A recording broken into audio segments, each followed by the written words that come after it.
Radio app. It's great to have you aboard. Gary Ayd, Rich Anselmo, and Toby. Of course, he's here. Ready to go on a Monday. It's good to have you aboard. Check us out, the Cave Talk Radio app, and of course, Facebook and YouTube Live. The Facebook group, Facebook page, very active over there, especially on the page. Definitely make sure to check us out. And we got a lot to get to today, so let's dive right into it. First and foremost, the opening rant. There's a million directions I could go with this. It was a weekend of mega emotions for Gary as a sports fan. My three favorite teams, the Niners, the Mets, and the Lakers, all in the news.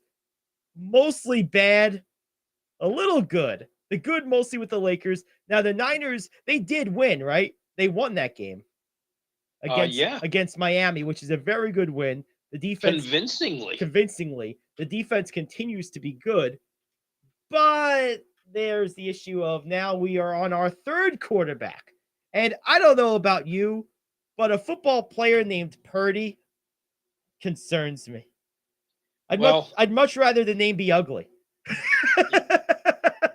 I spoke to Dan Minucci about this. Former NFL quarterback, now runs a quarterback camp, and he said he's had this kid in the lab since 9th grade.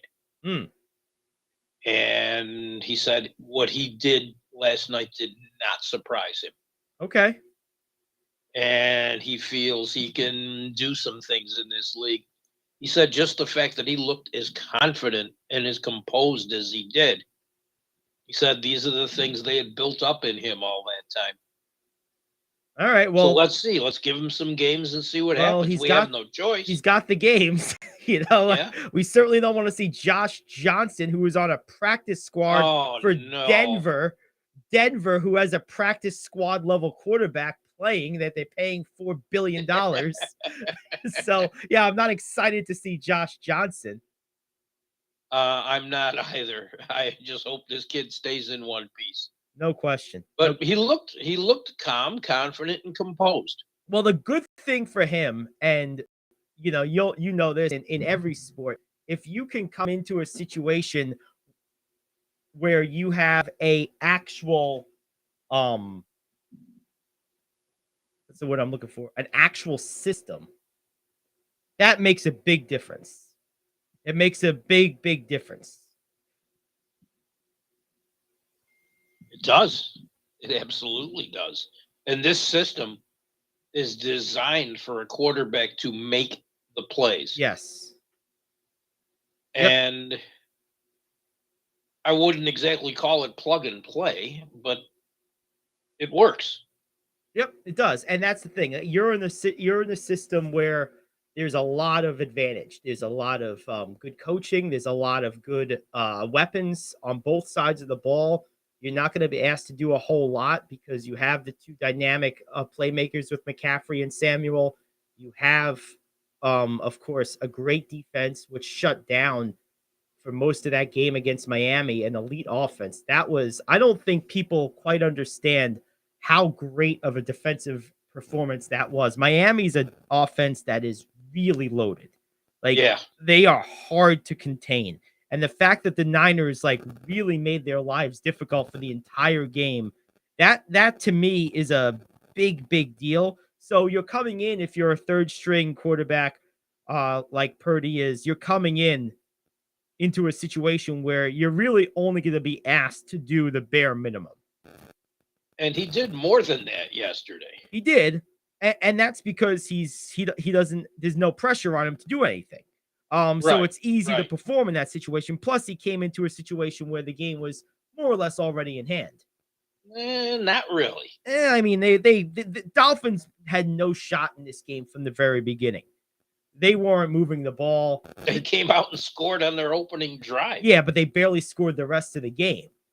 I mean, this defense cut them off. They scored 17 points, and the Niners scored 33. So I think that ultimately, this was a game where if this was going to happen, this is a good spot for it to happen in. You had a situation where the team was playing great, where their defense was just killing people. And I think that ultimately this will make his life a whole lot easier. Now, what's interesting about this game too is that Purdy threw the ball, the 37 times like you're mentioning, but he threw a lot of short passes. He only averaged 5 yards at completion and only That's had all you 200. need to in that system. Well, that's just it. So they used him as like a passing running game, basically. Mhm. And the only question I have is, where's George Kittle fit into this? Because he's barely got targeted here. They were basically dumping it to the running backs. Of his completions, of Purdy's 27 completions here, more than half of them were to McCaffrey or Samuel on dump offs. So they'll have to get a little bit more explosive than that. But the defense Again, he's got to build a little rapport with Kittle and some of the wides because he doesn't have one with them. Right. Well, he hasn't played. So Right. a lot of concern. So they took the safest route. Yeah, I mean, you have to in live action like that. Right. And now let's see what happens with a week of practice and if they open it up a little bit. Yeah, little at a time. They're going to have to open it up some, I think. And I think they will. This kid looked great in the preseason. I know, take that for what it's worth, but he really did impress a lot of people. To the point where they didn't bring Garoppolo back because they felt they had their backup. And who knows, this backup might be better than the person they want to be the starter. Time will tell. That's true. Yeah, it's a very unfortunate injury situation, of course, over the weekend, too. Jacob deGrom signing with the Texas Rangers. We'll get to that in a little bit. We got a couple of minutes. I know you had a quick little rant you wanted to hit, too. Lots to talk about today. We got to get to your Lakers, too. Well, we'll get to that. Don't worry about it. We got 2 hours to play with. Not a problem at all. I'm not going to do all three. Okay, not in one segment, anyway. We'll get to them throughout the show. Well, in the ever-changing world of the NFL, remember last year the quarterback contract debate? Which quarterbacks are going to be signed to long-term extensions? Lamar Jackson or Baker Mayfield? Well, we know what happened with Mayfield, and he's absolutely not the story. Jackson is. He didn't reach an agreement with Baltimore last year and didn't strike a deal before this season, which a lot of people thought he would. He made the decision to bet on himself. It's admirable. I mean, you have to have that much confidence in your abilities. And if you think about it, Jackson's going to get paid. I mean, Carson Wentz is getting 8-figure deals thrown his way. Jackson's a former MVP. He can dominate a game with his arm, his legs, his willpower. He's going to get money. What you have to remember is, do you give up a $400 million deal by not signing last year for a $200 million one? After this, it's worth asking the question. Did Jackson make a mistake by leaving too much to chance? I mean, now that he's injured, he might miss, Harbaugh's saying, days to weeks. I mean, weeks is relative. I mean, if weeks is 2 weeks, that's 2 games. That's not the end. It's a lot when you're fighting for a spot. Yeah, well, that's just the problem is they're in a spot where they haven't won enough games to make that comfortable. That's very true. I mean, before the season, the Ravens, they played like raisins yesterday. The Ravens offered Jackson a $250 million deal. Yep. It's nice. I mean, it's not Mahomes' money, but he's not Mahomes. He's not nearly that good, of course. Right. He wanted a guaranteed deal like Deshaun Watson got, and the Ravens aren't doing that. And I guarantee you that fully guaranteed Watson deal is going to cause headaches for NFL GMs. I mean, he got off to a hot start this season. Then he kind of leveled off to the point where you don't want to level off that much. No, you don't.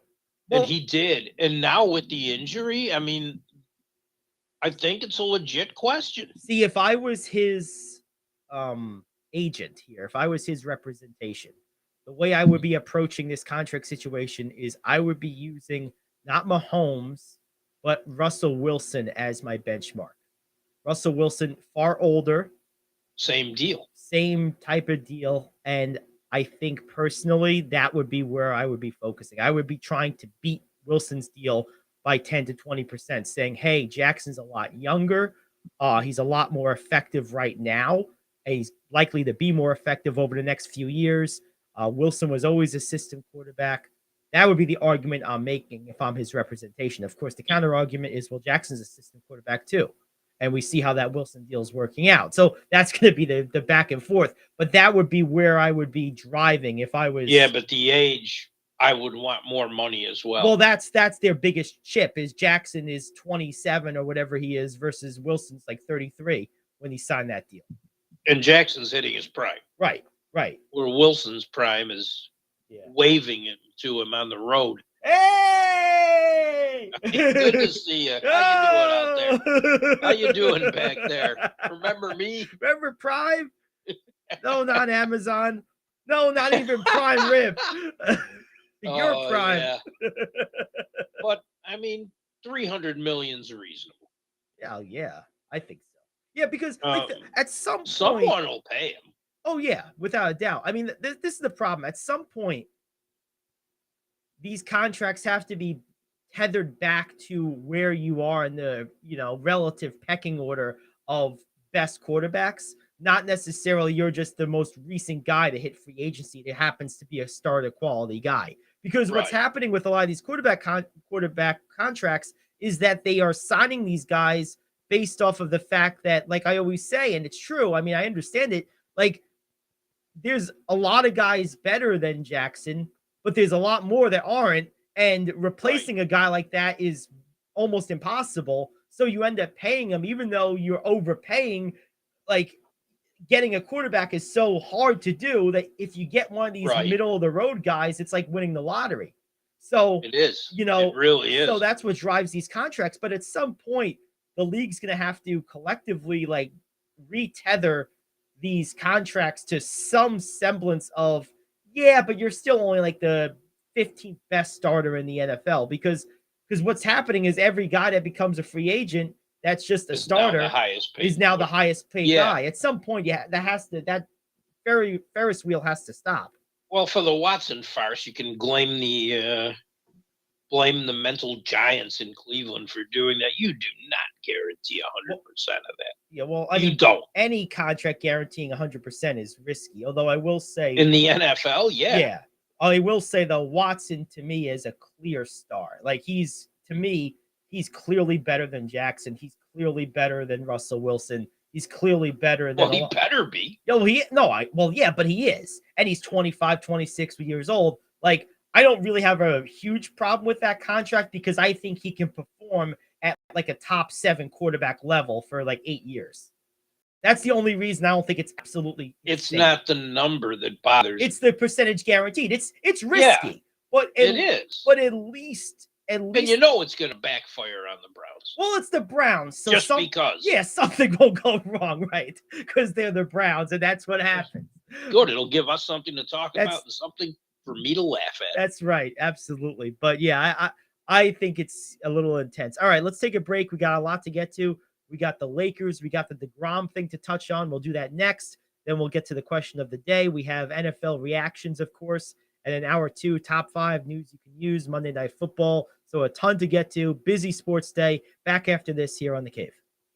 Do you want to save money on your next flight? Then pick up the phone and call. That's right, call. Because the best prices are not online. They're with SmartFares. See, SmartFares has special deals with the airlines. When they have unsold seats, they use SmartFares to fill them. So you get airline tickets at crazy low prices. They have access to great prices and discounts at over 500 different airlines. Plus 300,000 hotels and rental car companies. Their prices are too low to publish online. With the extra money you'll save, you can book another trip or treat yourself to dinner or shopping. So stop searching all of those travel sites to find the lowest price on your next flight. Let one of our SmartFares expert travel agents find the best price for you. Call SmartFares today and get ready to see the world with a fat wallet. 800-370-2460. 800-370-2460. 800-370-2460. That's 800-370-2460.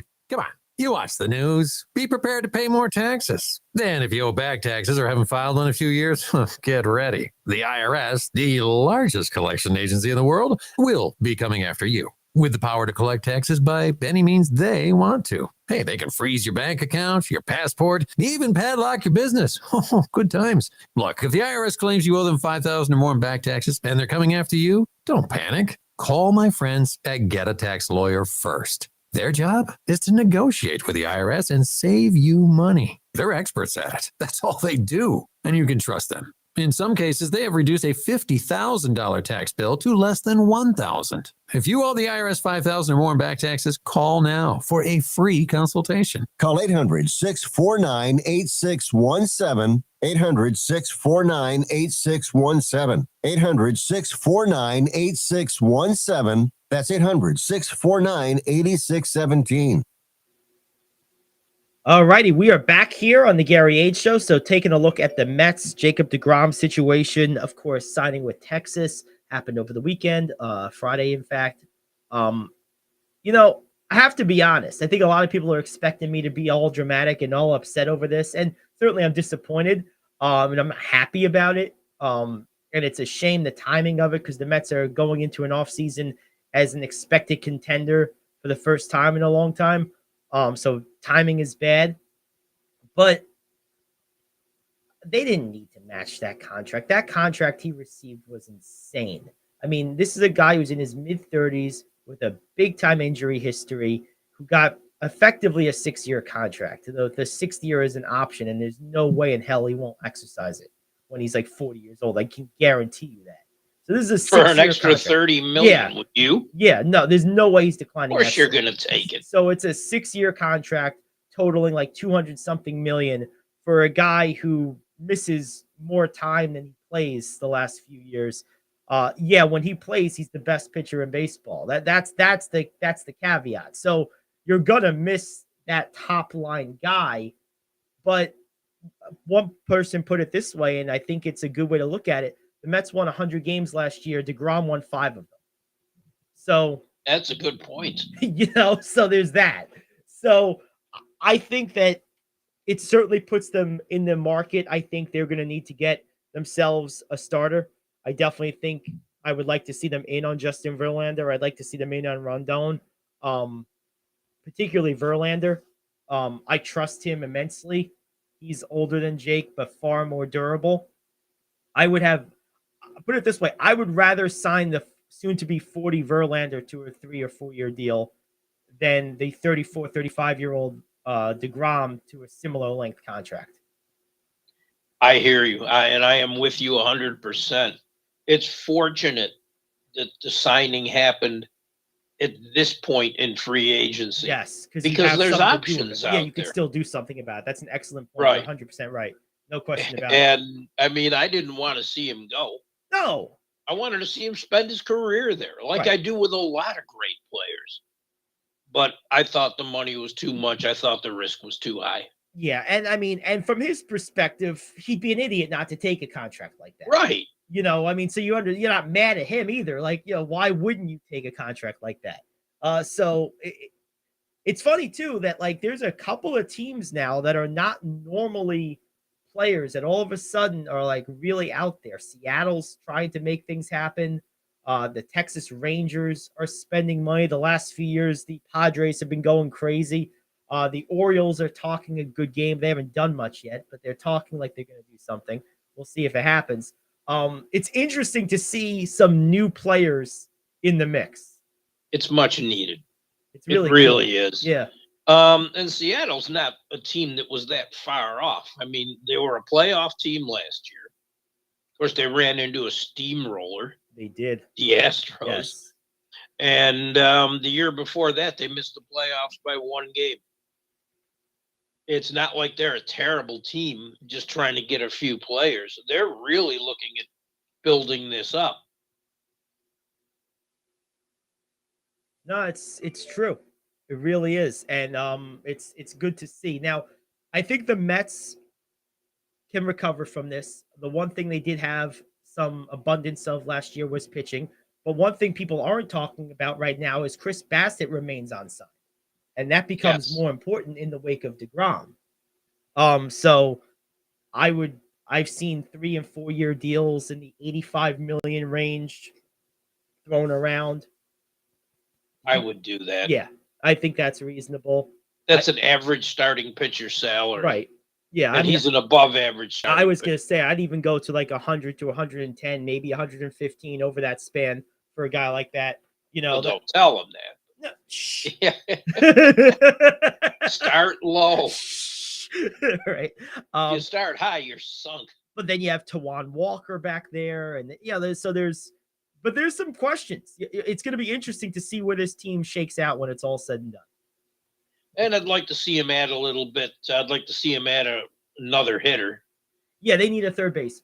That's what I want to see. Yeah. And I would like to see an upgrade at catcher too. I think that could be in-house. Let's just give Alvarez the keys to the castle. Like, why not? Let's do it. You still got a great defensive catcher as a backup. Right. And then we can say goodbye to Mr. McCann because he's more like McCann. Let's get him out of here. He's had moments in his career, though. Oh, he's had moments. I've had my moments too. I'm biting my tongue. Is that what that red blood I see is? That's it exactly. Man. We've all had moments. It just depends what the moments are. Right. Exactly. All right, so let's turn our attention real quick to basketball. I have to tell you something. It was funny. We were talking off the air last weekend over what the Lakers should do as far as trading. That Westbrook trade is still out there with the draft picks in Indiana and a few others like it. And and then there was one that came out you sent to me. This is the one we really spent time about. DeMar DeRozan maybe being moved from Chicago along with Vucevic over to the Lakers for Westbrook and those draft picks. And I said, I'm really not keen on that move right now.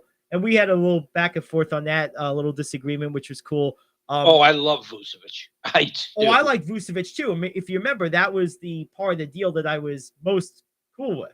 Right. It's more the DeRozan piece and trading. But the bigger thing is, to me, trading Westbrook now when they've finally figured stuff out. The timing is bad. I wouldn't do it right now. And what I had said is I would try to move around the margins, whether it be Beverly or if it's Bryant or some of these other guys to try to get better fitting role players, maybe some your second-round return picks. for those guys is minimal. Well, I don't need a lot. No one's going to give you a player for Beverly. I don't need a lot. And the truth is, very much that same day, Lakers Nation, their team blog, was writing, I could have dictated their story. They were saying exactly what I said to the letter, same players, same guys they were talking about, everything. And then the Lakers go out there and win another good game.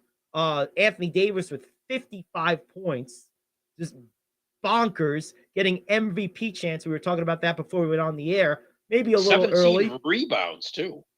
I'll tell you what, Laker fans don't chant MVP at just anybody. And he's playing Andrew like Bynum it right now. Never got those. No, neither did Lamar Odom. Right. Or even Pau Gasol. Yeah. It was only Kobe. And Gasol was more worthy than the other two. He was. Exactly. So, I mean, you look at this, man, and I'll tell you what, the way they're playing right now, I don't want to make huge changes. I think they need to improve the roster still, but I'm not going to incite a earthquake here right now when actually playing well. With the last couple of games since we discussed that, I've more than come around to that way of thinking. That I don't even think there's a reason to make a move right now. Yeah. Let's see where all this shakes out and work from a strength, not a weakness. Absolutely. Pat Beverly, though, still driving me crazy. If you get a second for him, you'll be lucky. You really will. That's fine. Can I get? Because I think he's done. Can I get a season's worth of popcorn to give away to the fans as a promotion? I'll take that too. The Lakers don't give anything away. Nothing at all. Yeah. Well, let's get maybe we could get a new siding for one of our carnival acts in the parking lot. Like, I'll take anything for this guy. Like, literally anything, because he is a disaster. He played 25 minutes. He had 1 point. I'm going to start calling him Pat Tucker in honor of PJ Tucker. The PJ Tuckian stat line right there. My goodness. I think with the style he plays and the fact he's been at it for so long, I don't think he has much left. Yeah. Yeah. That's clear. I mean, he's just, yeah, I mean, the best thing he does right now is talk. he's cooked. He's At like, least the most interesting. right. Well, I'll tell you one thing. Lonnie Walker continues to impress me. He continues to be a guy. I've been a big fan of his since he came out of college. I thought he was always underused and over injured in San Antonio. He's That finally was his healthy. problem, injuries. And man, it's showing. I mean, now the Wizards are not a world beater team, but Milwaukee was, and they beat Milwaukee too. Yeah. So Anytime you beat an NBA team, it counts. Right. Yep, no doubt. But nobody looks at the standings and says, well, who did they play? right. They played NBA teams. Walker had 20 points in the starting lineup yesterday on a very efficient 7 of 10 shooting, 4 for 4 from 3. We haven't even mentioned LeBron yet, who was 12 of 26 for 29 points, 8 rebounds and 6 assists. He complimented Davis well, who of course had the 55 and 17. Westbrook. Isn't that amazing that LeBron was your third mention? Yeah, third or fourth. It's incredible. I mean, you talked about Walker first. That's funny. And Russell Westbrook had a very interesting stat line in 29 minutes off the bench, just 6 points, 3 of 8, but he had 7 rebounds. And get this, 15 assists. I saw that. How many turnovers? Let's take a look. I thought he only had a few. I don't think I thought it was a low number. Yeah, I think it was. Let's see. I don't think he had a lot. Where's the all stats here? There it is. Turnovers 6. So better than 2 to 1, 2.5 to 1. Yeah, Assist that's to turnover ratio. That's pretty good. And that's what you want. Yep. So it's pretty good. 6 turnovers don't bother me if he's handling the ball that much Right. in there. Right, exactly. 12 does. Yeah. 6 doesn't. 6 would be a lot if he had 3 assists or 5 assists or 6 assists. Right. Well, if you have 15 assists, 15 yeah, if you're 2.5 to 1. That's like getting 10 turnovers or 10 assists with 3 turnovers. You know, it's the same ratio basically. And because of what we're doing, I mean, while I'm doing other work, I'm sitting up watching these late games because I need them to complete what I'm doing. Yep. I'm picking up a lot more, and it's this season is just getting more and more interesting. Yeah, Westbrook has been really, really good in that role. And, you know, Lakers, I can give you my home address to mail the thank you check to, because, you know, I only said this 2 years ago. It's like, this is, I accept any and all donations. The guys we talked about 2 years ago, though, might Yeah. not even be necessary right now. That's very true. So there we have I'm it. inclined, as long as Westbrook's embracing this role, I'm inclined to keep him there. Yeah, I am too. And I just improved the periphery of the roster. Get a couple of more shooters. Get another big who can take some of the pressure off of Davis, at least with the banging around. And Which I think you can do without giving up those 2 firsts. Well, I agree, and that's what I would be looking to do. Like, although I'll give up 1 if I can fill both of those roles with 2 good players. Right. If I could get that's true. If I could get like a really good like guy to go alongside, like if I could get a Jacob Poeltl and like a shooter from San Antonio, for example, give him one of the number ones. Give him one of the number ones and like You're gonna need it.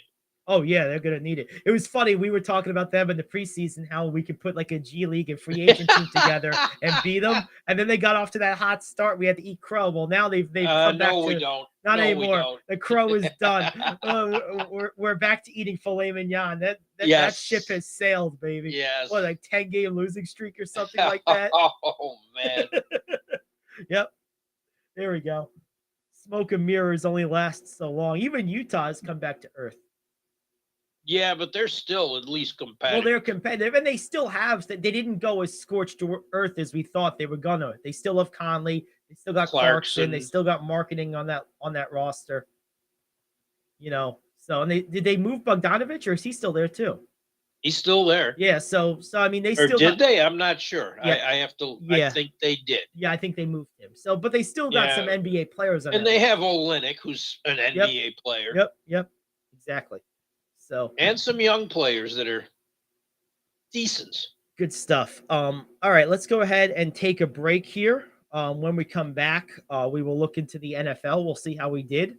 We'll see how Monday Night Football shakes out. We got the question of the day to wrap up the hour as well. Second hour, of course, we'll have top 5 news you can use, more stuff on the NBA. So a lot to get to, just getting rolling. We're about halfway through hour 1. Back after this, the Gary Ayd Show here on The Cave. Do you own a timeshare? Well, face the facts. You made a mistake. You made a bad purchase. A timeshare is not an investment. It's a money pit that continues forever. If you use your timeshare, that's great. But if you don't, and you want to legally get out of your contract, call my friends right now at the Timeshare Exit Hotline. They're an experienced team of lawyers who help good people like you get out of a timeshare contract that they just don't want. Don't throw away your money on maintenance fees. Use it for things you really want. We can help you end your timeshare contract and stop the money drain immediately. If you're ready to move on with your timeshare, call our team right now. Cancel your timeshare now with a free call. 800-741-9557. 800-741-9557. 800-741-9557. That's 800-741-9557. If you're living with diabetes and using insulin, you know the pain of pricking your fingers over and over again. Ouch. Well, by wearing a small remote device called a continuous glucose monitor, or CGM, you can reduce the pain of pricking your fingers. If you administer insulin 3 or more times per day or use an insulin pump, call now and learn how a CGM can help you. Painless. No more pricking my finger. No finger pricks. Convenience. They delivered it free and they took care of all the paperwork. You can reduce pain right away. Plus, it's accurate, easy to use, and helps you spend more time in range. And if you have insurance, you can get a new CGM at little or no out-of-pocket cost. Call now and get free shipping of your new CGM. Plus, we'll bill your insurance for you. 800-826-5884. 800-826-5884. 800-826-5884. That's 800-826-5884. All right, so Rich texted me during the break that we wish we could have gotten that Chiefs-Bengals game instead of, whatever that was on Sunday night. Then definitely agree. That would have been cool. Yeah, we were deprived a really good game to watch that. Yeah, whatever that was. That mess. I mean, I'll tell you what. It's some goose dropped out there. Oh my God. So much for Jeff's. So much for Jeff's Saturday, huh? Well, Sunday night is always too late for Saturday. Oh. But Saturday is all right for fighting. That's right. My goodness. Breaking out the Elton John. You're all over the place. 54-19. Just a bloodbath. Oh, it was a joke. I mean, the Cowboys are cooking right now. Dak Prescott, 3 touchdown passes. Tony Pollard, 2 rushing touchdowns. Elliott got in the end zone. Davis, they have 4 rush touchdowns in this game, and over 200 yards rushing. They had a defensive TD too. He just ran over them. And they did everything they wanted. They did whatever they wanted. Yeah. I mean, CeeDee Lamb had a good game. He got a receiving touchdown. Gallup with 2 receiving touchdowns. I mean, like you said, a defensive touchdown in there too. This is just the whole game was crazy. Dallas just killed them. That was one of Prescott's hold my beer moments after the amazing display Jalen Hurts put on against the Titans. Yes. And I give actually Hurts's, and I'm not knocking Prescott, so don't take it that way. I give Hurts's a little more credence because of the defense it happened against. Yes. But both of them are just playing lights out football right now. No, they are, and you And know, neither game was fun. I mean, but if you're looking for a competitive game, yeah, I mean, I'm always down to watch great individual performances, you know, whether they come in blowouts or close games. I yeah, mean, that's the thing. And you saw, Hurts definitely had one yeah, you saw it from Sunday. both those guys. And Yeah, I like watching this running game of the Cowboys. That to me was the thing that I enjoyed the most. I mean, you get 34 carries spread over 4 ball carriers and 220 yards. Pollard and Elliott, of course, the lion's share of those. They had about yeah. 160 or so between the two of them. But you know, Is they that about 7 yards a carry? about that, yeah. Gee, that's insane in the NFL to That's get that. it's incredible. It's a bludgeoning. That's what it is. I mean, it wasn't at the third quarter. They had Cooper Rush in there and yeah, Cooper a couple Rush, of backups. you know, and, Davis, who got a rushing touchdown in this one. Like, Yeah. like this was a total. See, a game like this, and this is where real football fans kind of come into play here. You're going to see, and we're talking about all the numbers of the skill position guys. This game was won in the trenches. The way you end up with 7 yards a carry is your big guys are beating the shit out of their big guys. That's how that happens. That's the only way that happens. and the Colts offensive line is a joke. Oh, well, the And Cowboys beat them up on both sides. Dallas had a field day with that offensive line. They did. And then they had a So field day with their defensive line too. It was a dominating performance Yep. on both ends. Yep. And that's how you get a game like this. That's the only way Yeah. something like this happens. Oh yeah. You know, is a dominant play up front on both sides. And the Cowboys just took it to them. And They yeah. did. You know, you talked about your weekend. Yes. My sports weekend had its ups and downs too. Oh yeah. The Bills had a great day yesterday without doing anything. Kansas City loses. Miami loses. Yeah. Number 1 seed in the AFC. Sweet. Thank you. Great. Thank you. We did nothing. Thank you. Yeah, you won your game on Thursday, and now you got to Yeah. sit and watch them lose. Great. Win out. Absolutely. Let's do it. And the Sabres, who are scoring like crazy, just blitzed San Jose last night, 6-3, in a fun game. And of course, then the downside of that, the Clippers, and that's all I'm saying. They still have the worst offense in the NBA, They do. and They do. they need Paul George and Kawhi Leonard back. It's just that simple. Yeah, otherwise they're a disaster waiting to happen. Yeah, I mean, they're keeping themselves in some games with their defense, but they need to get those two guys back. Yeah. And not having Luke Kennard doesn't help either. That doesn't help. No, because that's a shooter. Although I question how effective he would be without those guys. the other two. Yeah. Well, he's had good games without the other two. I mean, think about it. He had a great season last year, and Kawhi wasn't there for any of it, and George was there for a little of it. Yeah, that's true. So I think he could still get his shots. And I think if he plays with the backups and having a guy like John Wall on that second team with him, I think Wall could get him shots too, as well as get his own. It'd be fun. But yeah, if all three of them come back, then I might be able to watch with both eyes open. Right now, it's hard. Oh, that's funny. Yeah, to you. I'm looking. Your Lakers are doing great. I'm looking at my Lakers playing well. I expect Dallas to start turning it around a little bit. They've been a mediocre team, and I expect more from them. I think they'll be better. I do too, but when? Yeah, that's the question is when. I mean, Luka's been playing like a man on a mission, but they're not getting enough from everyone else. Hardaway's extremely inconsistent. Yeah, he is. Here's an interesting idea. If you're the Mavericks, you're looking for a little scoring punch. Would you trade for someone who, maybe can give you a little, like, would you look to make a move, like for a guard or someone to kind of, yes. Like, do you call up the Knicks and be like, hey, can we look at Quigley, for example? Like, they're not using him. Maybe they I ask about Cam Reddish. I don't know if I give number one.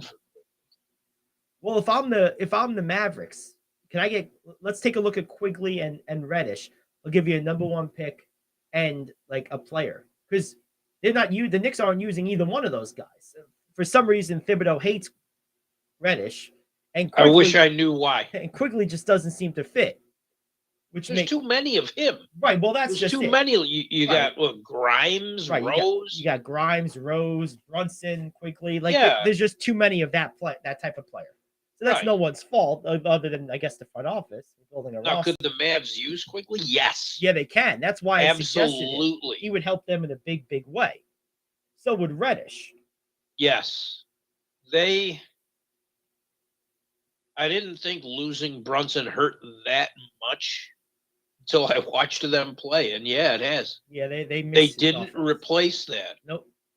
And those points aren't going to come from just anywhere. No, you got to find some points. Quigley can do that, I think. I would be making that call. Let's do an ESPN trade machine exercise, shall we? Why not? Those are always fun. Yeah, I love the trade machine. Oh, while you're doing that, I'll steal a moment here. We talked about the quarterback performances in Philadelphia and Dallas, and yes, both were exceptional. Let's talk about the 5 turnovers that Dallas defense created. And yes, it was against the Colts and Matt Ryan, but these are the type of things a championship defense does. True. And Matt Ryan is just a turnover machine, though. Oh, he is. What is he? 3 interceptions? I mean, he's, he just. He stinks. Oh, he's done. And he's better than all their quarterbacks that they have by a mile. That's the point. I mean, I get why he's there, because you have a coach that's never called a play in his life. You have an offensive coordinator that was fired a week before the head coach did. That thing's a tire fire. Oh, and Saturday alleviated some of the pressure. But you can only throw water on the flames for so long before it doesn't matter. And right now, it just doesn't matter. Doesn't matter, right? And you have to play a spent Matt Ryan just because he knows the offense. Right. That's the only reason he's in there. That's it. That's all he got. Wow. So Saturday's 2 wins might have hurt them. They'd have been better off competing for one of the top 2 picks in the draft. Yeah, you're probably right. When did the trade machine take away the ability to include draft picks here? I don't know. Okay, well that stinks. I can't include draft picks in this. So what are you on for draft picks? Well, I was on the ESPN's trade machine. I was trying to do a hypothetical trade here between the Mavericks and the Knicks because I'm looking at making this move, but yeah, it's like they could throw back say Reggie Bullock, for example, would almost make the money work. It'd be Knicks would be taking back $3 million in salary, and then you'd have to make the deal make sense by throwing in the draft picks, and I can't find the draft picks. So, oh well. But yeah, I think I'm wondering if there's a trade machine on Real GM. Just looking at this though, here we go. Basically, Bullock would probably be the player you include going back to make money work, because between Quigley and Reddish, you're about a little over $8 million in salary coming back, and Bullock makes 10, so that gets you pretty close. The Knicks do have some little cap room, I think. So, are there any trade exceptions available for either of these teams? I don't know, because it's not showing any of it. They took it away. They must have. But I would ultimately move to try to get those 2 guys if I was Dallas, because I think that they both would help you. The Knicks clearly don't want either one of them. And I mean, there are other guys here that you can make the money work. Like there's the Mavericks have little used. Just trading Reddish and Quickly for Reggie Bullock works. It does, right? Yeah. Yeah. So then you just have to make the deal make sense. That's why you have to throw in some draft picks or something, so the Knicks are getting something of value. But yeah, that would work. Geez, Quickly's averaging 10 points a game in like 22 minutes. No, he can score. He can absolutely score. Reddish is averaging 8.5 in 21 minutes. That would be a good trade. I think so. But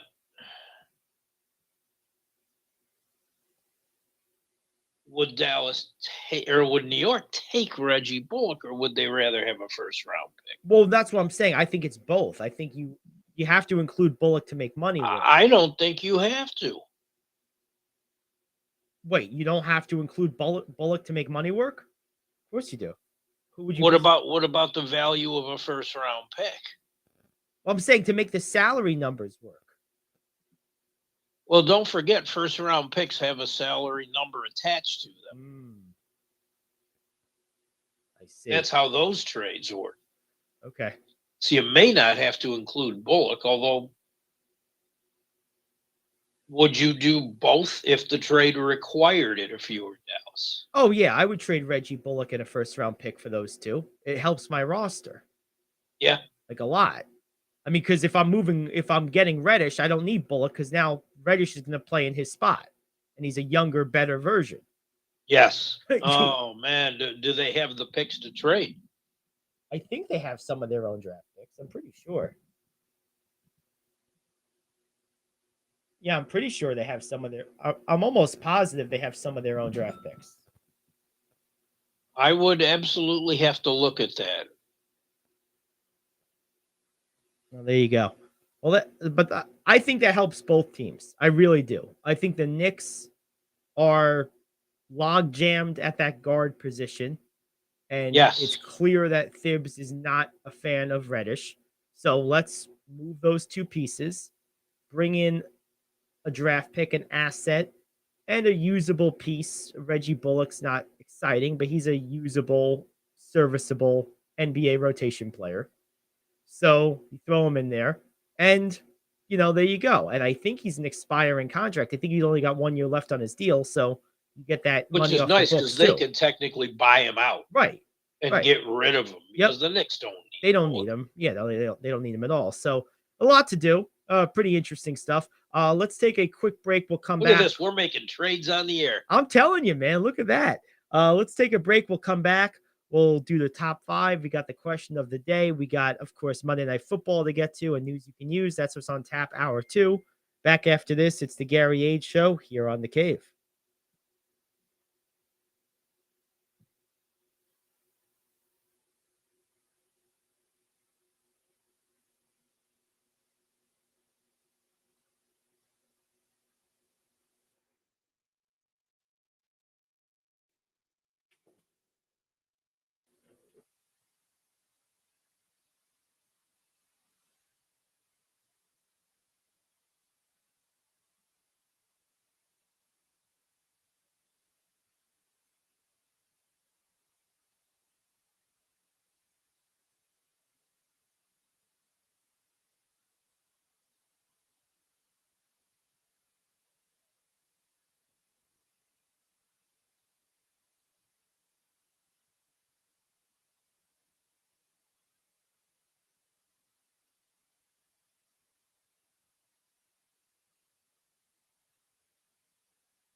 This is the moment we've all been waiting for.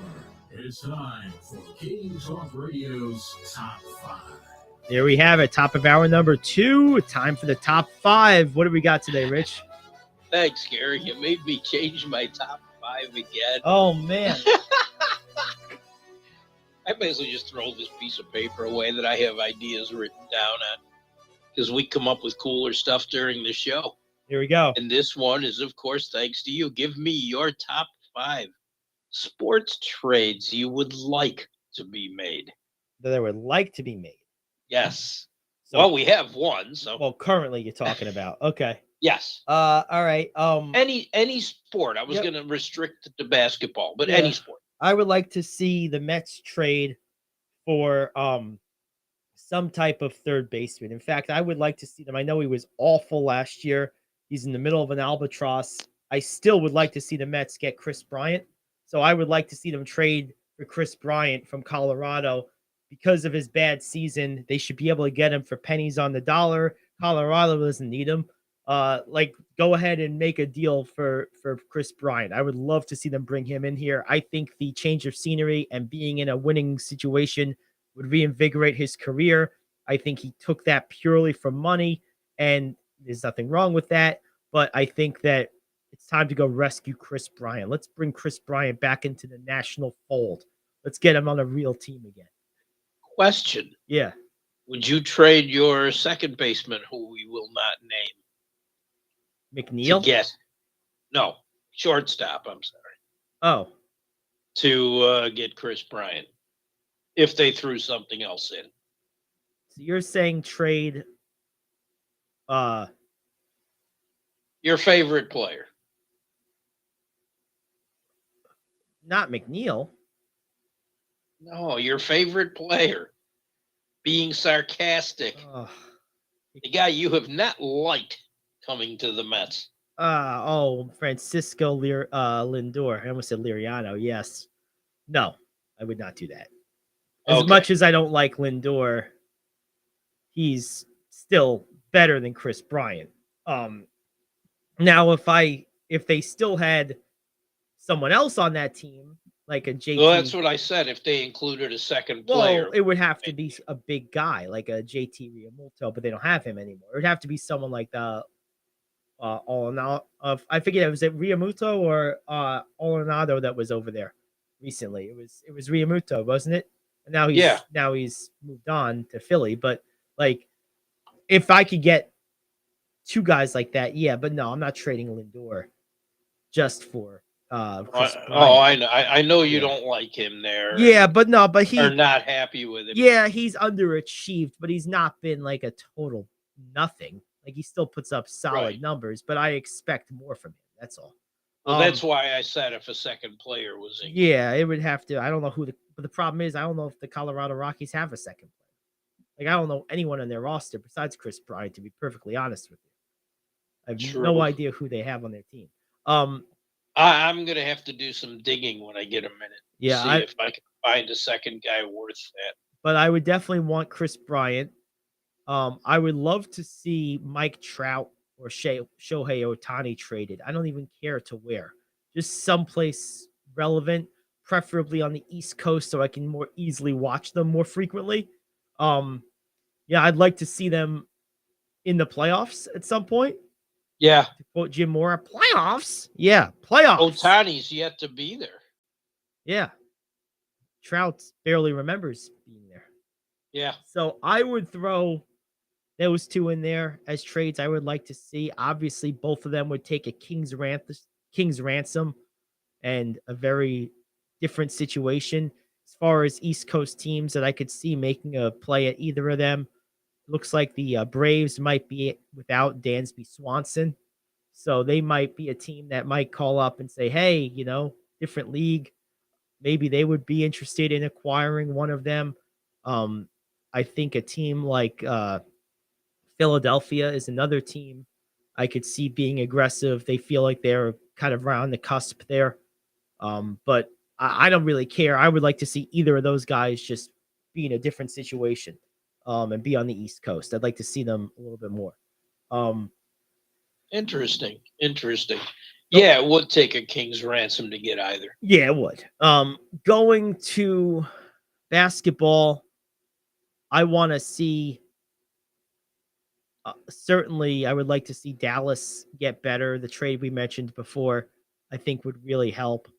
And at this point, I just want to see Miles Turner and Buddy Hield traded because I'm just tired of talking about it. They just trade them already. What if Indiana doesn't want to? Well, then shut up about it. Well, whatever. Like, just They're not talking about it. But you know what? People like us bring it up a lot more than Indiana does. You know what though? We don't make this stuff up. Like at some point, someone in the media is being told from someone in the organization that this stuff is being discussed. Now, it could be a false flag to just throw them a bone. It probably is. But again, that's not our fault. You tell us something, we're going to run with it. So the reporters that dig it out, it goes out in the ether, and then guys like us talk about it. Like, but we didn't like wake up one morning and was like, Buddy Hield and Miles Turner. Yeah. It's like, I don't think so. If you woke up like that, I would say your dream sequence is way off. Yeah, we need a new dream sequence.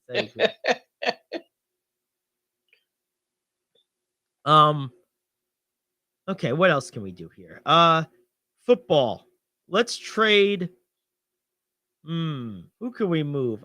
I would like to see Odell Beckham sign with the Giants. I know it's not a trade, but I think he could really help them. It would be really a cool story to see at the end of the season like this. It's not often you have like a name player ready to like make an impact at the end of a season in the NFL like this. This is a pretty unique story, and I'm very much enjoying it. I know it's drawing out a little bit, and whatever. There's a little fatigue going on with it. But, But when you really put it into context of how non-eventful player movement generally is in the NFL, particularly after the usually uneventful trade deadline, I'm enjoying the fact that this is like hanging out there. Like, I actually think it's a cool thing, and it's going to be sort of anticlimactic when he does sign, and then it's going to be all over. It's going to be done. I want him to sign with Buffalo or Dallas or the Giants. Yeah, any of those three. Buffalo. Well, of course you want him to sign with Buffalo, and I want to sign with the Giants. Giants. But if he signs with the Cowboys, it's gonna be exciting too. And I'll tell you this right now. Maybe the Cowboys make the most sense if you're him, because now with the Garoppolo injury, the Cowboys might be able to say we're the best team in the NFC right now. And you add him onto the pile. So may the Eagles. They don't need another weapon. That's true. I mean, they got AJ Brown. They went crazy the other day. He showed out. Yeah, he sure did. How do we do in the NFL this week? By the way, we'll get to that. I just thought of that, but all right, I got it right here. You gained a game on me. All right, which I knew you were gonna. And yeah, the Browns win because they got 3 touchdowns that were not offensive touchdowns. Special teams, defense. I mean, that's a lot of non-offensive touchdowns. It really is. Punt return, an interception return, a fumble return. They scored every way you could that was not on offense. You know how hard it is to make a trade in the NFL? If for some reason the Packers thought today, as ridiculous as this sounds, we need to move Aaron Rodgers, we're going to trade him. We're not going anywhere. We're in a rebuild. Let's just trade him. Do you know they'd still take a $99 million cap hit for those 2 years? You can't make trades. No, not with a guy like that. It's hard to make an impactful trade in the NFL with anybody that has any salary. And maybe that should be fixed.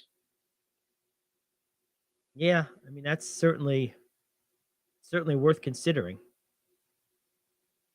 Okay, so where are we right now on this top 5? I got 4 so far. So far, I got Chris Bryant, Ohtani or Trout. I counted that as 1. Odell Beckham's signing, and Miles Turner and Buddy Hield, just to get it over with. And number 5, well, the 5th one, and I'll rank them. I would like to see.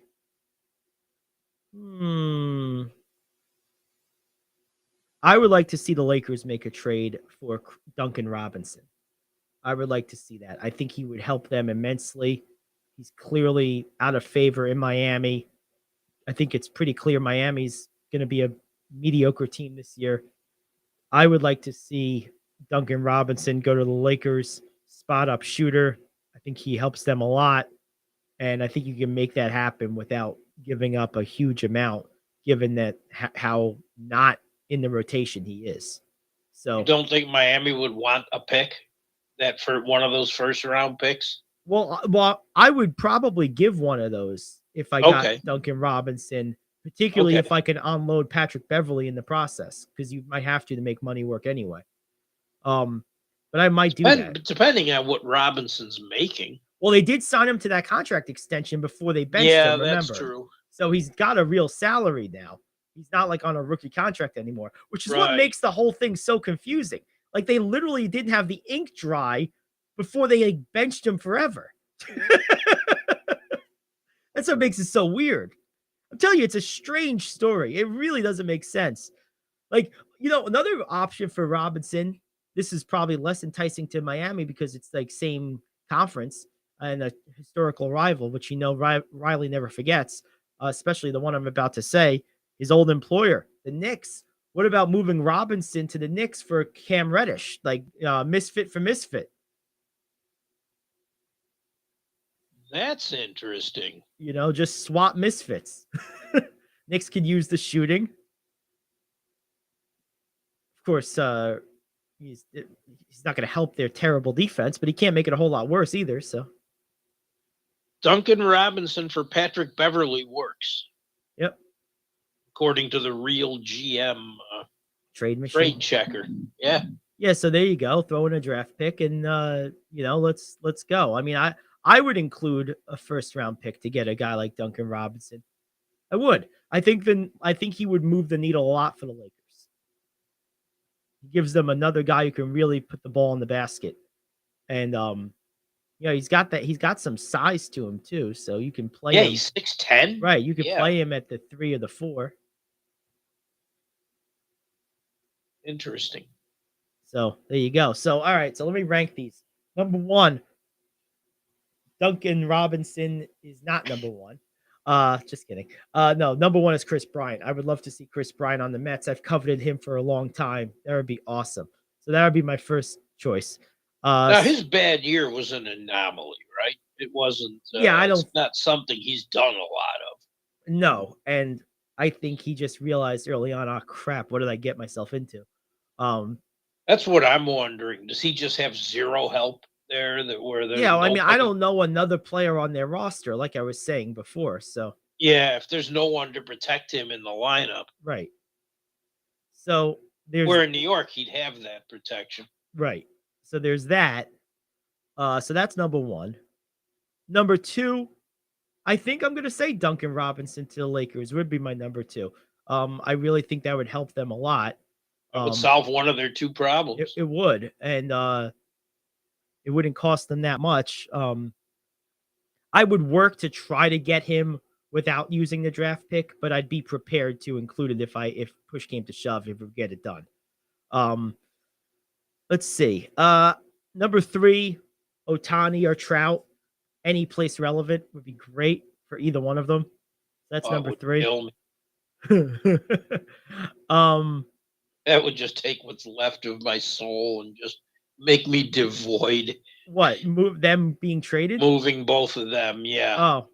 Well, let's say either one of them. Man, I don't think you trade both of them in the same deal. That would be insane. Well, no, but if you traded both of them in the same offseason. Oh. Yeah. Let's see. Who else do we got? I think number 4 for me is gonna be I just want I want the Knicks to move on from Cam Reddish and Emmanuel Quigley. They don't fit. Get that deal done. It makes a lot of sense. Send them to Dallas. The deal we were talking about earlier. I think that's number 4. And then number 5, let's just move Miles Turner and Buddy Hield already and call it a day. Let's just get it done with. Trade him to join. Let him join Dwight Howard and DeMarcus Cousins in Taiwan for all I care. Just trade him somewhere. Just move him. Okay. I got a question for you, Yeah. seeing as how you're looking for a third baseman with some power. Yep. Would you consider Rendon? I would. Because he has fallen out of favor in Orange County, California. I don't know what it would take to get him, I don't think it would take a lot. but I would be happy to have him. I don't think it would take a lot. I know he's been injured there. Mm-hmm. Well, there you go. Well, there's our top 5. Let's take a break. We'll come back. We'll do the question of the day. Then we'll get into Monday Night Football and news you can use. It's the Gary Ayd Show. Back after this here on The Cave.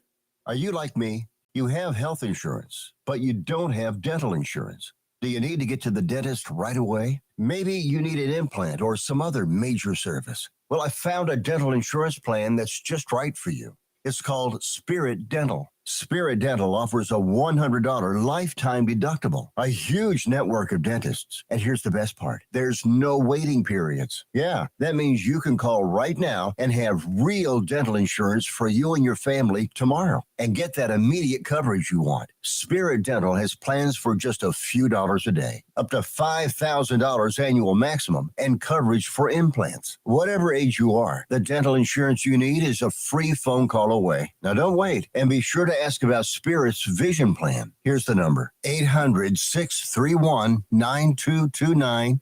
800-631-9229. That's 800-631-9229. Hey friend, life happens and you need money. What do?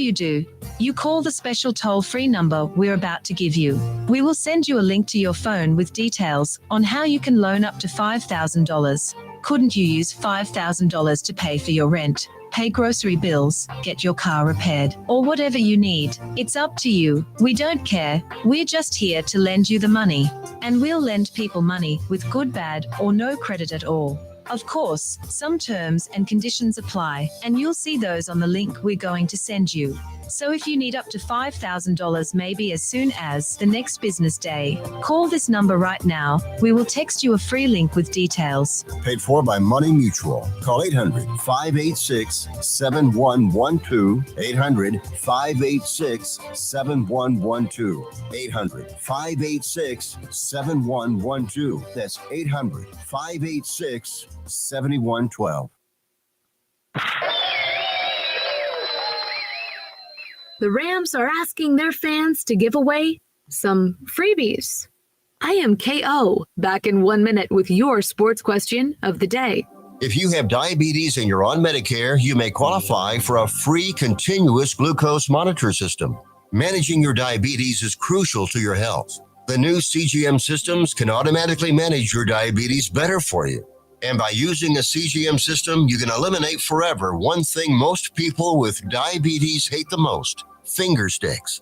Now it's possible to manage your diabetes better, end the painful finger sticks, and get a new CGM monitoring system at little or no cost to you. We even provide in-home delivery and do all the insurance paperwork for you. Now is the best time to manage your diabetes better and get your continuous glucose monitor. Call now for details. Call 800-438-1391. 800-438-1391. That's 800-438-1391. Paid for by U.S. Med. The Los Angeles Rams are worried fans won't show up to their Christmas Day matchup with the Denver Broncos. Sports Business Journal's Ben Fisher reports the Rams are suggesting their season ticket holders gift their unused tickets to charities, so as to avoid the sad sight of an empty stadium on Christmas Day. The team is incentivizing the big ticket giveaway by offering prizes from team sponsors like Hilton and New Era. Question: which Rams-approved charity would you be most likely to donate your spare tickets to? The Boys and Girls Club, Operation Progress, or the Anti-Recidivism Coalition? Probably the Boys and Girls Club. The others sound like progressive wet dreams to me, and I'm not interested in partaking. I was thinking the same thing. I don't even know what the other two are, but they sound just like typical political BS. And yeah, I'm not down with that. Boys and girls clubs are like legitimate organizations that operate on the real grassroots level in communities. You know Yes. people who coordinate them. You know people who are in the clubs. You have some semblance of an idea of what they do. I would go that route. I would as well. They're a good That's organization. pretty cut and dried. Now, Yeah. if you do that, that's a tax write-off, isn't it? It sure is. Or maybe I'll call That's it a- Cars for Kids. They take everything else. Maybe we'll take Ram season tickets too. No, they're no worse than a I mean- clunker, right? It's the same thing, right? A Ram season ticket's Yeah. a clunker, an No, old we don't car's a want clunker. that car. We can't do anything That's with right. that. Yeah, I would I would do that in a heartbeat. It's Christmas Day. Not only do I not really want to leave the house if I don't have to, but I'm not interested in going to a game on that day when there's so many other games going on that Yeah. I can watch. Yeah, I mean, and I'm not thinking football on Christmas Day. I'm in total No, basketball. oh mode no. all I'm the way. watching 5 NBA Yeah, games. that's- The NFL will not get second one of my attention. Yeah, I mean, it depends. And then you're telling me I got to sit through the Broncos too? It's bad enough I got to sit through the Rams. But if it was Rams Niners, I'd be okay. Yeah, I'll go to watch There the we go. Niners. Right. No, I'd donate it in a heartbeat. No, I'm with you 100% on that one. Definitely. And the Boys and Girls Club is legit. I have no idea what the other two are, and I'm so disinterested I didn't even look them up. All right, fine. Well, that's that. So we have a little extra time now that question was pretty straightforward. Let's talk some Baseball Hall of Fame. Crime Dog in. Yeah. What took so long? I Seriously, don't know. what took so long? I'm hearing a lot of negatives about this. Why? This guy was he great. he was wasn't as good great. as this guy. It's not right. I'm still not happy that Schilling, Bonds, Clemens did not get Well- the appropriate number of votes. That's its own problem. And unfortunately, I don't think we're ever going to have an election until those three guys are in. And you might throw Pete Rose in there, but certainly Oh, I would. Bonds, Clemens, The all-time and hit Schilling. leader. Yeah, those four. Fine, let's put Rose in there. Until those four guys are in, every time they put in someone new, and this guy's deserving. I find it crazy that it took him this long to put him in. Very, But like, very. I can't believe there's so many people on socials that don't find him deserving. but he's not Bonds, nowhere close. Right. He's not Clemens, nowhere close. And he's not Pete Rose, nowhere close. He's probably about the rough equivalent of a hitter that Schilling was as a pitcher. They're probably about Yeah. the same general level player. I think that's about even. But like, it's mind blowing to me that this is still going on. Like, let's put these guys in already. But talking about Fred McGriff for a second, this guy had like close to 500 home runs. He was a plus fielder, good citizen, played a long time, was very Oh, yeah. productive, got a lot of RBIs. I mean, I don't really understand if you were to name your best first baseman of all time. And I have a friend who runs a couple of cool he's a moderator on a couple of cool Facebook groups I'm in, and they post these type of lists all the time. And I'd be curious to see if they're gonna throw one up on this about like your favorite first baseman or best first baseman. If you start making that list, you can't go that long, I don't think, without mentioning McGriff's name. I mean, there's probably only a handful, like 5 to 7 or 8 before you get to his name, if that. I mean, this guy was great. This has been a long time. People forget how good he was because he's been out of the game a long time by now. Oh, yeah. I mean, just because the others didn't get in does not mean that McGriff is not deserving. Right. He deserves to be there, period. Oh, 100% he does. And it's just, it boggles the mind how people can think he should not be there. Do I think the other guys deserve to be there more? Yes, obviously. Yeah, but this isn't a ranked system. After a while, you're either a Hall of Famer or you're not. And Right. you can leave it to the fans to rank their Hall of Famers. If you want to have in your own mind like an exclusive like penthouse of like the best of the best of the best, and we all do that, that's cool. But like, you can't not put in guys who clearly statistically separated themselves from all but the absolute best of all time statistically over their careers. You can't leave those guys out because you think they're not quite as good as some of the other guys who are in that 1%.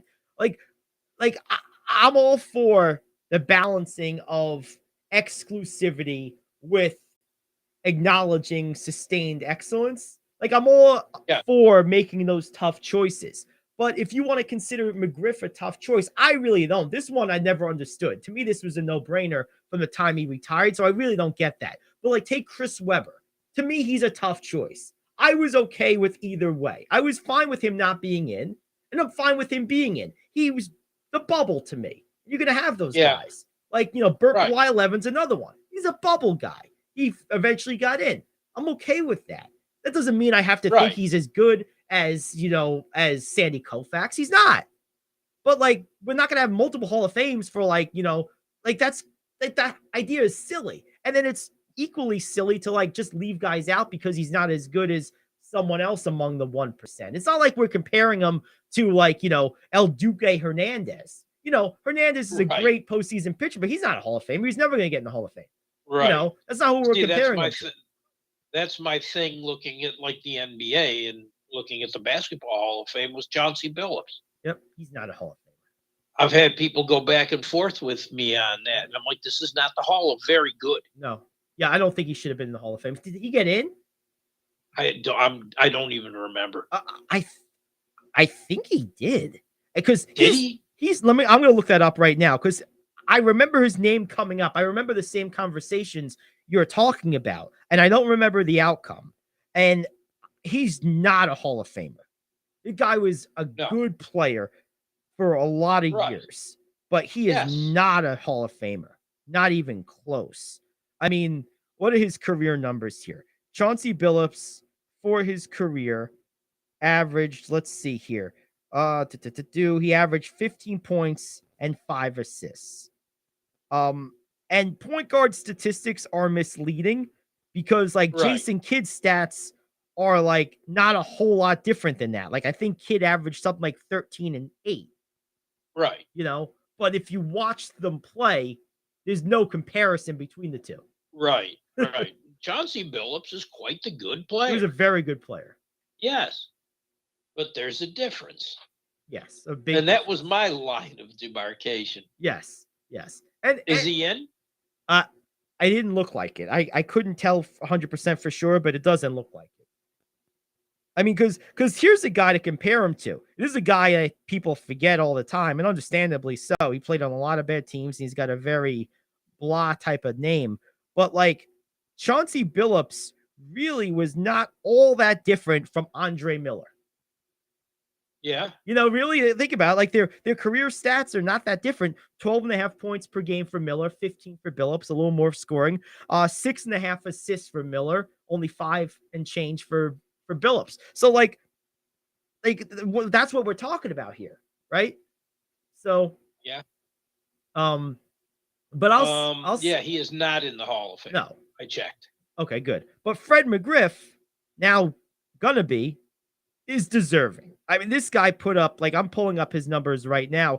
He put up great stats, and he had cool commercials too. Not only was he in the Crime Dog commercials, but he was part of Tom Amansky's baseball training videos, which were always just so corny. Oh, which were great. I loved watching those things. If you're a certain age, you'll remember them. I told someone there should be a category in the Hall of Fame for those. For just Tom Amansky videos? Contributor. Yes. Put him in the contributor category. It really brought a lot of people a little closer to baseball. Yes, it did. Oh, it was awesome. The big fan. And that should count. So McGriff, just under 500 home runs, 493, 284 batting average, 2,490 hits. That's a lot of hits, almost 2,500 hits. This guy had a bunch of RBIs too, 1,500 and change. Oh, jeez. He scored. Why is anyone questioning? Why is anyone questioning? He's got 1,349 runs scored. He's got 440 doubles. Like, what are we talking about? And like you said, he was a plus defensive. He was a very good defensive player. Maybe not great, but a very good defensive player. Like, Yeah. he played a long time. And what are we talking about? Like, why this guy wasn't in is a big question. Let's do a top 5 first baseman tomorrow. We'll do a rare planned top 5. Because I want to see where I get to McGriff. I have a feeling he's going to be just outside the top 5. But yeah, I know you're a Mets fan and not allowed to put Ed Crane. I'm sorry. No, I won't put That's got to be a rule. I won't do Crane Pool. I might put Keith there. I wouldn't have an argument with that. But yeah, I won't put Crane Pool in there. I might start putting Alonso in these conversations. He's not there yet, but I'm going to mention him. Honorable mention. He won't make the final 5. He hasn't done it long enough, but he's going to make mention. I think he's going to be there eventually. I do too. He's nowhere near done. No, exactly. So there you go. So congratulations. Do we to have Fred a few McGriff. minutes? Yeah, what do you got? Yes. I just wanted to go over some of our wins yesterday. Oh yeah, how'd we do? And our losses. Oh, you were 9-4-1 in the NFL. We're talking, right? Yep. Yes. 9-4-1. I was 8-5-1. Freaking Giants. And Redskins. One of those teams should have won this thing. And you know what's funny about that division? Now that they've tied, it's gonna take like a supercomputer to figure out the winning percentages of this division. Now it's all so messed up. I know. I know. It's going to come down, if it comes down to an analytical breakdown, you are going to have a lot of upset people. Well, that's what it's going to come down to. And I will see why. So we were right about the Packers beating the Bears. Yep. We were right about the Steelers. We were right about the Vikings. Were we wrong about the Titans? Oh, my God. They got killed, didn't they? Yes. Now, I do want to clarify something. When I say that division, I mean that if one of those teams is going to qualify for a wild card, obviously Philly is winning that division. And if both they don't, of them are on the list. Right, they are. That's what I mean. Not the division itself, but like the playoff seeding from that division beyond the division winner. Because there's probably going to be at least 2 teams, maybe as many as 3 from that division that make the playoffs. Because the Cowboys, going to be 3. It's probably going to be 3, but like the Cowboys and the Eagles are the sure things. We know that. Yeah. And then like one of these other teams is going to make it, and it's going to come down to, like Rich said, some analytical data point. It's going to piss everyone off. It's going to be funny. Yeah, pretty much. We were also wrong about the Jaguars. Yeah, they got beat too, huh? The Lions handed it to them. They sure did. And man, Trevor Lawrence had an ugly looking knee injury in that game. And that was uncomfortable to watch. This is why you don't fully guarantee contracts. Yeah, no, it's true. I've always understood that from the league's perspective. Yes. Like, how could you? This isn't baseball or basketball where those injuries don't happen as often. Nowhere near as often, right? No. Unless your name is Kawhi Leonard, but anyway. Yeah. You were right about the Browns. I thought the quarterback would be rusty, but 3 non-offensive touchdowns are all you need. That doesn't hurt anything. If you get that, you're going to beat the Texans pretty easily. That's right. We're both right about the Ravens, but man, neither of us were comfortable with that pick, and it showed. That whole game was uncomfortable. Oh, man. I'm glad I didn't have to watch that. You know what? We were both right about the 49ers. Talk about uncomfortable, though. Yeah. Hopefully hopefully Purdy's good, though. You're telling me he's pretty good, so, and he looked good, okay on Sunday, so. We'll see. I think if they give him just another piece of that offense every week, he can be okay. Yep. We're both right about the Seahawks. Hey. There we go. I can never get myself to say, let's go Seahawks, because, I just did it because, I'm a Niners fan, and I can't say those words. They're not the embarrassment I thought they were going to be. No, they've been competitive this year. They have. That's very true. And the quarterback is not the joke I thought he was going to be. It's interesting. There's 3 teams right now that I look at and think, blah. I look at the Seahawks, the Redskins, also known as the Commies on this show, and then the third team is New Orleans. Those three teams, I don't know. They all confuse Yeah. me. Every one Yeah. of them, I have no clue. And you know what? The Lions are creeping into that group too. Like, I'm still inclined. I have like this like inbuilt reaction. Oh, Lions, yuck. But like that's because they've been at it for 70 years of sucking. Yeah. You know, that's why. You know, but realistically, like they're playing better than that. I just can't. It's hard to shake that many years of being awful. What do they have? 5 wins now? I think 4.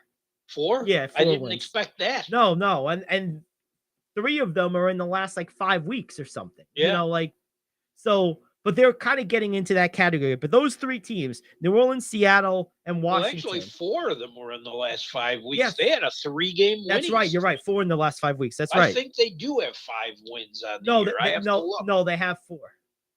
Do they? Or, Okay. Or maybe it's 5 because if they won 4, yeah, it probably is 5. Yeah, you're probably right. It probably is 5. So We were wrong on the Chargers. Wow. yeah, I don't know. That they were disappointing too. They're in that group. Like I Yeah. don't know what to make of them anymore. Well, I know that team's decimated They are. with injuries. Yeah, they are. We were wrong on the Chiefs. Thank you, Bengals. I appreciate that. And will that match up in Week 17, Buffalo and Cincinnati, be the one to determine the seeding. the seeding in the AFC? That would be interesting. And you wonder in that game, unless they're playing for their own playoff lives, how much will that matter to Cincinnati? Like, will they have their guys out there? Because you know it's going to matter to Buffalo if they're playing for. Well, Cincinnati has 4 losses. Right. If Buffalo sweeps the rest of the way and stays with 3 losses, Cincinnati goes with 4 and wins. Yep. They're at least the 2nd seed ahead of Buffalo. That's true. And if the Chiefs lose another game, Cincinnati's the 1st seed, because if they tie, both Buffalo and Cincinnati have beaten Kansas City. Interesting. I wonder which of those 3 teams would benefit most from home field, because like I think Buffalo or Cincinnati. I was gonna say Buffalo because like who wants to play in Kansas Buffalo? City doesn't lose at home. Yeah, but who wants to play Buffalo in December? Cool. January. Or January, yeah, even that too. Which is even worse. I mean, but you're right about Kansas City. They never lose at home, like almost never. Yeah. Like that's what I mean. Like all 3, I think the Bengals probably have the worst home field, but I think they benefit from it maybe the most because I think they're the lesser of the 3 teams. Yeah. But Well, it's interesting. Buffalo beat Kansas City in Kansas City. They did. That was a great That's win. 2 years in a row they did that. That was a great win. It would every game for the last, I don't know how many years it's been in Kansas City. Yep. Let's turn it around. See how good they are in Buffalo. Bring them up to the snow. We got 7 feet of it over here for you. Convince me of something. What did they do with all that snow, by the way? How did they clear the roads? It's gone. Did it melt? It's gone. Yeah. Oh, so it warmed up a little bit for a little while. Okay. Because, like, Yeah, what if I that mean, had it's- happened? What would they have done? Like, if that had happened in January where it wasn't going to melt for 4 months, what would they have done? Like, how would they have gotten rid of it all? Because, I mean, that's like not a normal amount of snow, even for Buffalo. They have spaces. They have spots. They have green space they dump it in. Okay. All right. Enough of it where they were able to absorb that much, especially in the South towns, which is, as you know, a lot more open Yeah. than the city in North, Yeah, right. which is a lot more developed. Right. So there's always places to put it, and they're the people that get the most of it. So So they get to keep it. believe it or not, everyone was cleared out in like 5 days. That's incredible. It really is. I mean, because I don't know how or where, but 7 feet basically in spots. I mean, that's an yeah. insane, crazy amount of snow.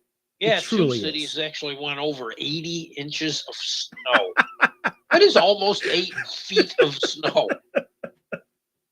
That's unbelievable. It really is. So what do we got for Monday Night Football? Saints at the Bucks. Ugh. Two teams that are hard to predict.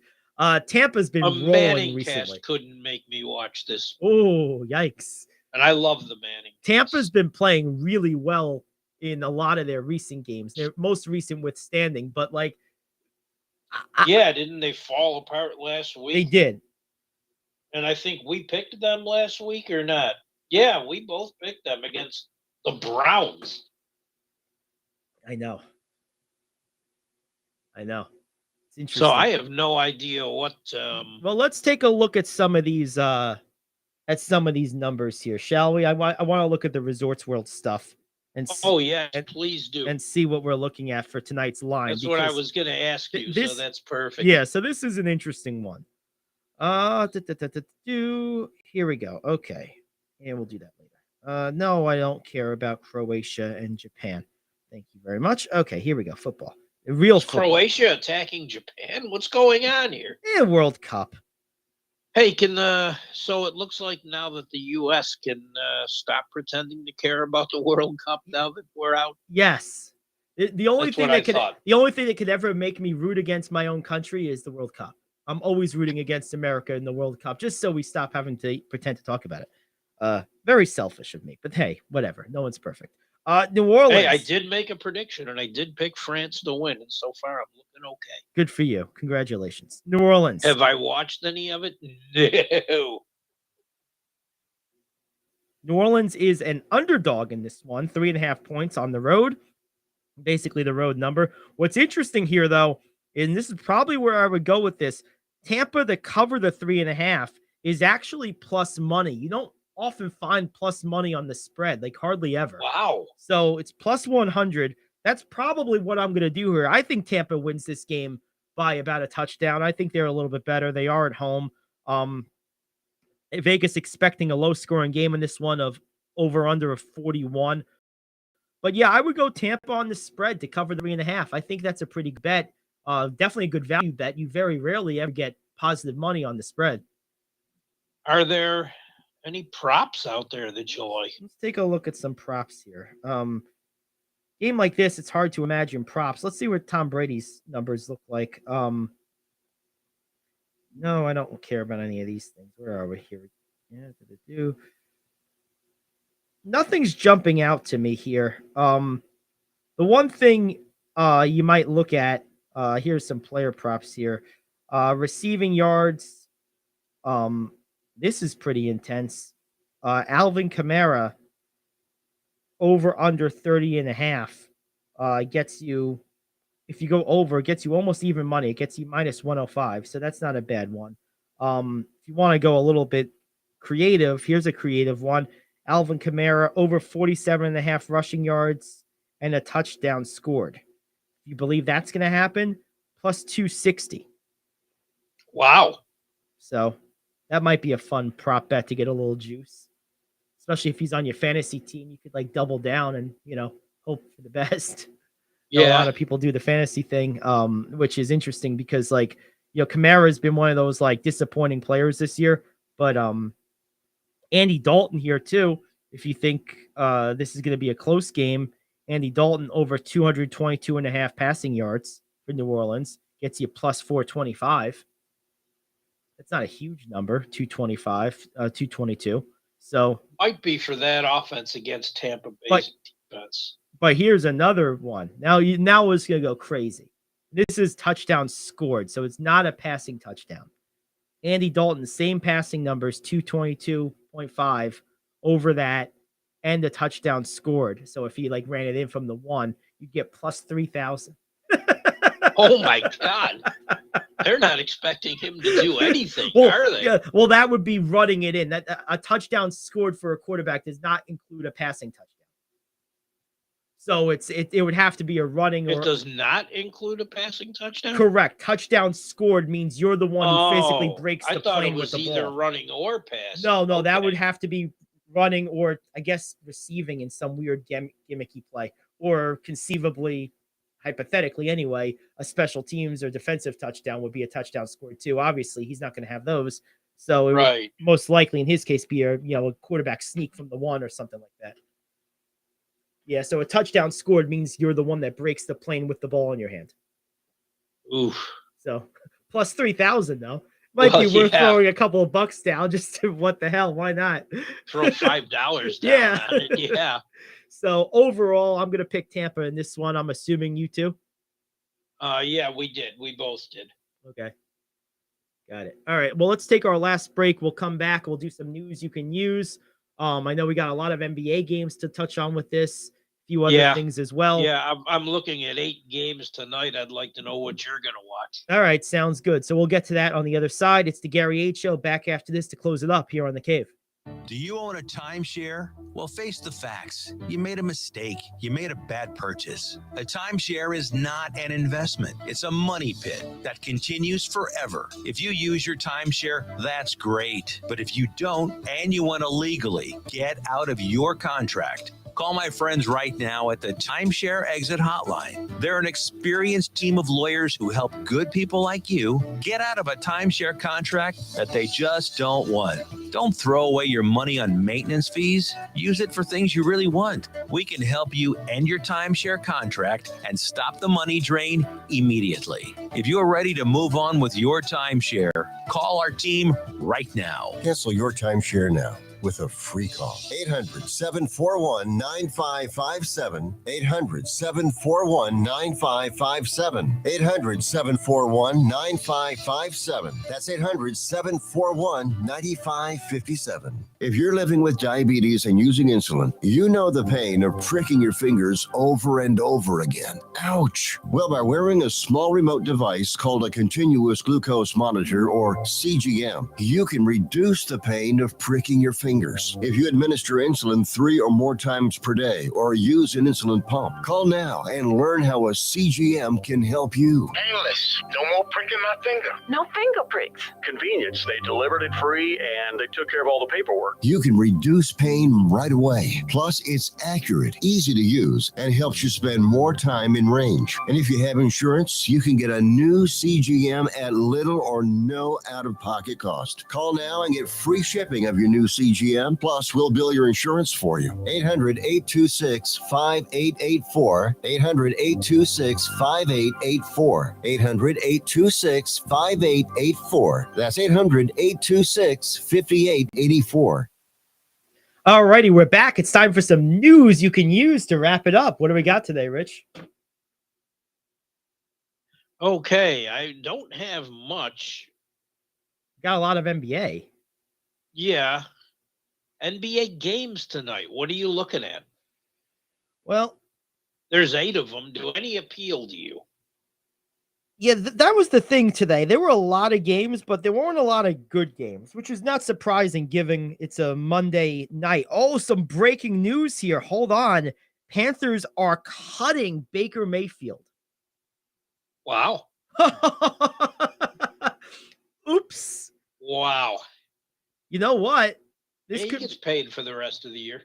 This could be serendipitous for my Niners. I would feel a lot better about Baker Mayfield than Josh Johnson. And maybe than Brock Purdy, depending how he plays. I would make a call immediately if I'm San Francisco. They have a big-time need for him. I would too. I would too. It's a no-loss situation. You're hoping he doesn't have to play. Yeah, NFL worst 18.2 QBR rating for Mayfield, 1-5 as a starter. I mean, the record is less scary to me than that number because the Panthers stink. After you traded McCaffrey, you got no skill position guys to speak of on that team. So I can't really put that on Mayfield too bad. But still, a QBR rating that low is pretty bad. I think league average is in like the 30s. So yeah, like that's a really bad number. So anyway, it's a terrible team too. Oh, it's awful. Yeah, but that's that he was making it, he was making it worse. He wasn't just part of the problem. He was a big part of the problem. Right. All right. You got to be able to do something. Looking at some of these games, Boston, Toronto, and Memphis, Miami, Phoenix, Dallas. Those are probably the 3 most interesting games here. Some people will watch Golden State and Indiana. One game that I think might surprise you. I want to start here. Oklahoma City and Atlanta, I think, will be a very interesting game. The teams are pretty well evenly matched. I think Oklahoma City is a little bit better. Shea Gilgeous-Alexander is just like must-watch television for me at this point. He's like one of the absolute most enjoyable guys to watch in the entire league. And I didn't the game that really hit me was the Phoenix-Dallas game. But you mentioning this game tonight intrigues me because that was my first news you can use item. Really? What was it? Trae Young. Yep. The reason he didn't play Friday night, it wasn't just due to his shoulder injury. He chose not to attend the game because of a feud with Nate McMillan. What? They had an exchange at the shoot-around Friday, and McMillan asked Young if he was going to play Friday night, receive treatment, go through the walkthrough and play in the game. And he said right now he just was concentrating on the shoulder and then decide later in the afternoon if he was able to play after treatment. Well, McMillan didn't like that. Since he didn't participate in the shoot-around, McMillan told him, you can either play off the bench or not show up at all. So Young said, fine, I'm sitting home. The team's trying to push it off. Yeah, it was a miscommunication. No, I think they both communicated fine. Wow. Now, was Nate McMillan out of line? Or with Trae Young having these issues, I mean, he and Lloyd Pierce were like oil and water. Although I don't see anybody running to hire Lloyd Pierce either. Probably not. Because a number of players didn't like him. Is Trae Young becoming a problem in your eyes? I think so. Because here's the thing. He's not good enough. He's not impactful enough to be a guy who gets coaches fired, dictates terms, dictates roster moves. He's not that level guy. He's not close to that level guy. I mean, right. For me, a guy who I'm willing to let do that, by him being on my roster, I'm in the playoffs. Like that's my standard. So, okay, Kevin Durant can do that. LeBron James can do that. Maybe Kawhi Leonard can do that. Luka Doncic can do that. Those are the guys I'm thinking about. You know, like there's probably 5 others. Trae Young's not one of them. What are the Hawks right now? Are they 500? Are they under 500? Yeah, they're like 13-10. Yeah, so like, whatever. Like, I can be 13-10 without you too. You know, like you're not that special. Is then, but to this game, this is what I was talking about before. This is an interesting game, also from a betting standpoint. Look, Oklahoma City, I think they're going to win this game. They're underdogs. They're 6-point underdogs. You can get plus 200 just betting them straight up. I think that's a great value. I think that's a likely game to have a win on if you're Oklahoma City. And I'll tell you something else. Don't be surprised. I'll give you one other one today too. If you want player props, look at DeJounte Murray for Atlanta. Without Young playing, he's going to have the ball in his hands a lot here. You could get over 6.5. You get plus money, plus 100, over 6.5 assists. If you want to go points scored, you're getting minus 115 for over 21.5. If you could find a way to tease that up, I would totally do it. Because I think he's going to have a big game. It wouldn't surprise me to see Murray go for about 25 and 8 tonight. I expect DeJounte Murray to have the ball in his hands a lot, and he's a really good player. I expect for him to have a big game. Yeah, that sounds about right. I would actually take that. Yep. So there you have it. What else do we have here? John Morant was fined $35,000 for his ejection last night after implying the officials have, quote, too much power. Your thoughts? Shut up and play. Officials don't have too much power. You know what? Why don't you guys stop shooting 69% from the free throw line as a team? How about we start there? And losing to a Timberwolves team without Karl Anthony Towns. Right. Yeah. Did the refs kneecap Towns? No, the refs are not Nancy Kerrigan, okay? Like Tanya Harding did not show up and kneecap Karl Anthony Towns. They did not show up and be like angels in the outfield and make you miss a free throw intentionally. Like, stop it. Let's calm down. No, the refs don't have too much power. Agreed. Please. I got time for Yeah, we got one. anything maybe else? Yeah, maybe one or two more. Certainly one, maybe two more. Okay, this real quick. 2 games involving New York teams in the NHL last night. Buffalo and the Islanders both won. The Rangers play tonight against St. Louis. And one last piece of news. Deion Sanders lands his first big recruit one day after being hired at Colorado. Will people get off his back? I can't believe how many people were going on about, well, he just took the Colorado job for the money. Well, isn't that one of the main reasons why you're working? Leave him alone. He took a top 5 conference job. So what? Does it hurt anyone? He built something good at the little school he was in, and it was a great little story. Fine. Signs with Colorado. One day later, he gets a top recruit. Yep. Maybe he knows what he's doing, and let's back off a little bit and give him a break. Leave him alone. I totally agree. Well, that about does it for us. Good stuff today. We'll be back tomorrow, hopefully with less injuries to report. I feel like today was like the infirmary day. My God, you got you got Giannis is out too. Maybe that's another one. One more bet for the road, if I may. Here's a game. If you want to be a little frisky, if you're feeling a little extra, here's a game for you in the NBA to bet tonight. What about betting the Milwaukee Bucks? The Orlando Magic are going off at plus 385 on the money line. I would confirm first that Giannis isn't playing. Both him and Holiday are listed as day-to-day. Do your best to confirm that. And as close as you get to that 385, if that is confirmed, it's still a risk. I think the Bucks could beat the Magic with their backups. But if those guys aren't playing at that spread, it might be worth a couple of dollars just because you could make so much money. So that's just something to keep an eye on. And I've heard it's pretty close that he's pretty close to being out tonight. But again, not confirmed 100%. Yep. All right. Very good. Well, there you have it. All right. That does it for us. We'll be back tomorrow, 10 to noon, the Gary Ayd Show here on The Cave.